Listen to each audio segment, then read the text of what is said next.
Since the beginning of time, the one thing that has stayed constant for the entirety of human existence is grieving the loss of people we love. Whether through cremation, traditional burials, or Wahhazi funeral practices, each serve the same purpose: coping with death. Today, a new method of grieving has emerged, called surf therapy.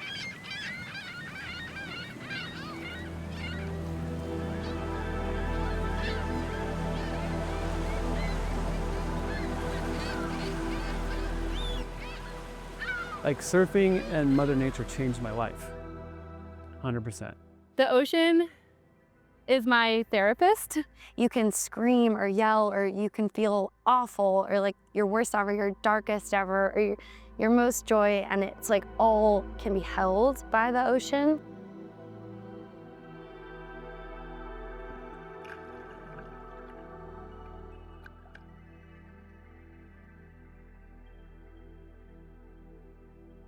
My name is Yolles. I am a child life specialist, I'm a grief counselor, and I'm the founder of the Waves of Grief Collective.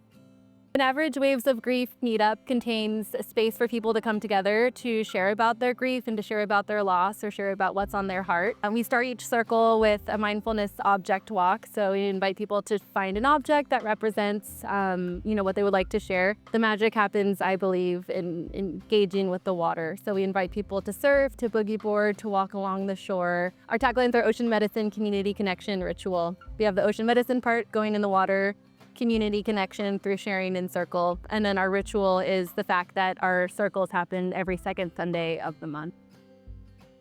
Surf therapy is a non-traditional approach that combines surfing with structured group therapy to promote physical and emotional well-being and reconnection to nature.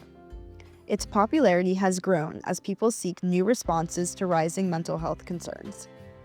I started Waves of Grief actually from my personal need to create space to honor and share my waves of grief. I lost my twin sister to COVID in 2020. I realized that there weren't spaces for people to come together to share and process their grief in nature, especially on the beach. For me, when I lost my brother, like a lot of people I know haven't experienced that at my age. I think being in the ocean and around the ocean just like connects you to the whole world. I think it just helped me personally feel like just less in my like isolated bubble of my own pain and just more connected to the world, to the ocean, to the universe, to other people. People have been gathering by the ocean since the beginning of time. When something big happens in your life, like you go to the water, you celebrate, you honor, you memorialize. When Kelsey lost Audrey, it was just like devastating, and it was just like heart-wrenching and got like just the worst thing ever. And I remember crying to my sister and just thinking like, oh my gosh, I can't even imagine. I think that's everyone's reaction. I can't even imagine. And feeling just sort of like, I hope that's never me. And then a few years later, we lost Marshall, my brother, and like Kelsey and her family were just the first people to be there for us. The second I saw the ocean again, right after he passed, I just saw him. It was like he was there, it was him. The wave would crash and I literally felt like he was saying hi.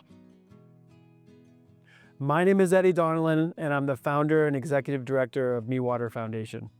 I've been going through quite a bit with kind of family issues. I came from a broken home. My dad left when I was a young age. So at that point, like surfing provided me with something that nothing else really was. And I think just being out immersed in the ocean kind of flipped on a switch for me that hasn't turned off. Surf therapy is different than the traditional setting. I feel like the barrier to entry is a lot less intimidating. We have a lot of men that come to our circles that are a lot less inclined to go to a traditional therapy group like indoors. But if you say that we're doing like an activity together, it feels, less emotionally intimidating. You are alive in it, you are connected to your body, it's forced mindfulness, and by engaging in the flow state, you are more open to share. I think individual therapy is powerful, right? But it's very structured.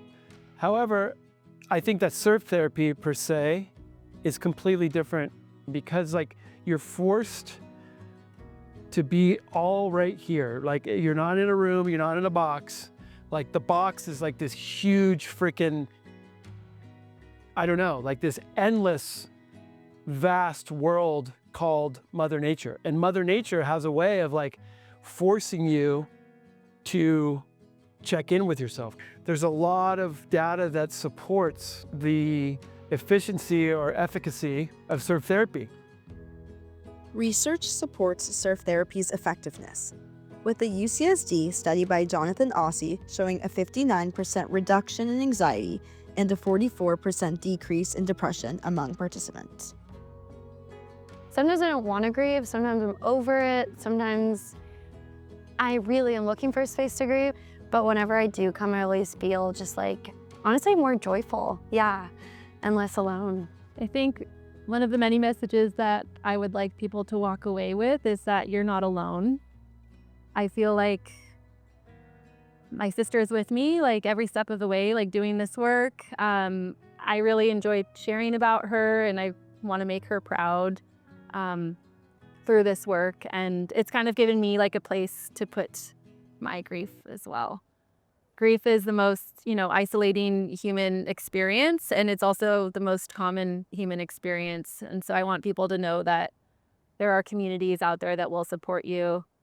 The most common things that people share after our sessions is that they are feeling joyful, they feel connected, they feel grateful, they feel alive, they feel awake. And it's really, really fun to witness. That's therapy in itself. Like, disconnect to reconnect. That's what we like to do.